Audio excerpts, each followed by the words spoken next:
First Chronicles chapter 13.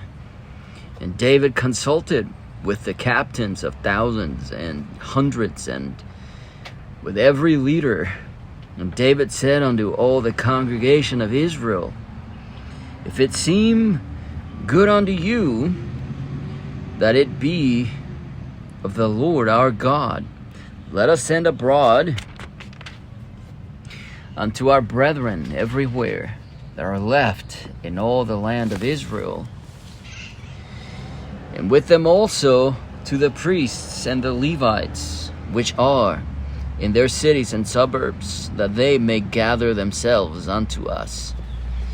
And let us bring again the ark of our God to us, for we inquired not at it in the days of Saul.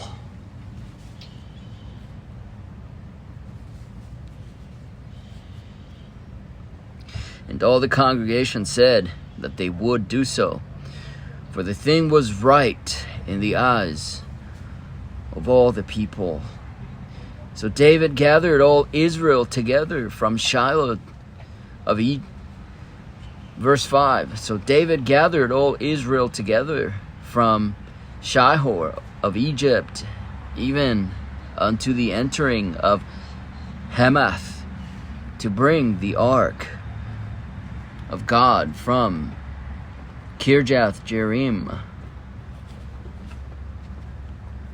And David went up, and all Israel, to Baalah, that is, to Kirjath Jearim, which belongeth to Judah, to bring up thence the ark of God,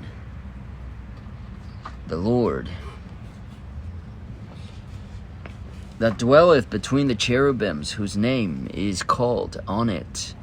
And they carried the ark of God in a new cart out of the house of Abinadab, and Uzzah and Ahio drave the cart.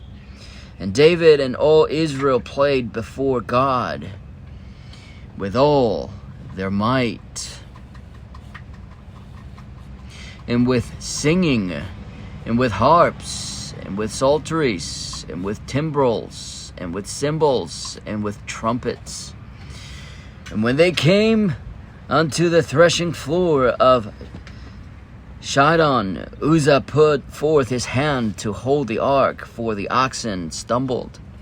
And the anger of the Lord was kindled against Uzzah, and he smote him because he put his hand to the ark.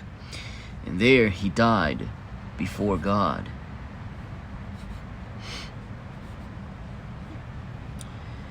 And David was displeased, because the Lord had made a breach upon Uzzah, wherefore that place is called Perez Uzzah to this day.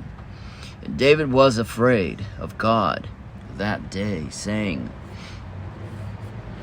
How shall I bring the ark of God home to me? So David brought not the ark home to himself, to the city of David, but carried it aside into the house of Obed-Edom the Gittite. And the ark of God remained with the family of Obed-Edom in the house 3 months. And the Lord blessed the house of Obed-Edom and all that he had. First Chronicles chapter 14. Now Hiram, king of Tyre, sent messengers to David in timber of cedars, with masons and carpenters, to build him an house.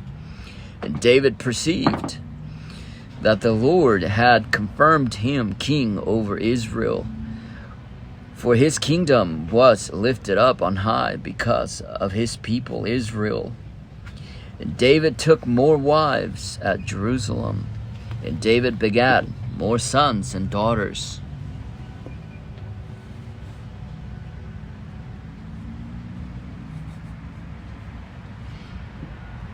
Now these are the names of his children which he had in Jerusalem: Shammua and Shobab, Nathan and Solomon, and Ibhar and Elishua, and Elpalet, and Noga, and Nepheg, and Japhiah, and Elishama, and Beladiah, and Eliphalet. And when the Philistines heard that David was anointed king over Israel, all the Philistines went up to seek David. And David heard it.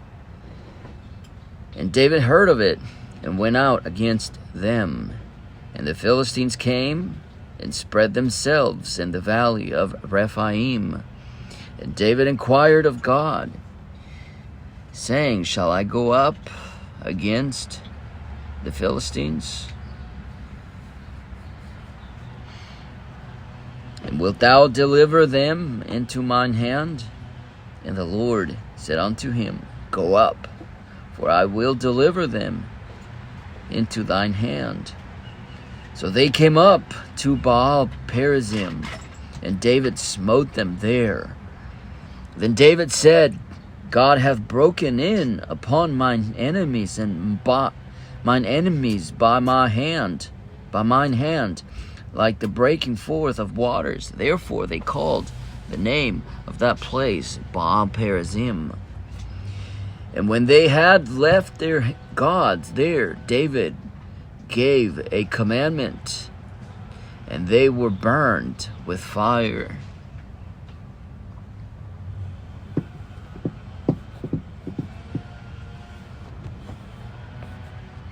And the Philistines yet again spread themselves abroad in the valley. Therefore David inquired again of God. And God said unto him, Go not up after them, turn away from them, and come upon them over against the mulberry trees. And it shall be, when thou shalt hear the sound of going in the tops of the mulberry trees, that then thou shalt go out to battle, for God is gone forth before thee to smite the host of the Philistines. David therefore did as God commanded him, and they smote the host of the Philistines from Gibeon even to Gezer. And the fame of David went out into all lands, and the Lord brought the fear of him upon all nations.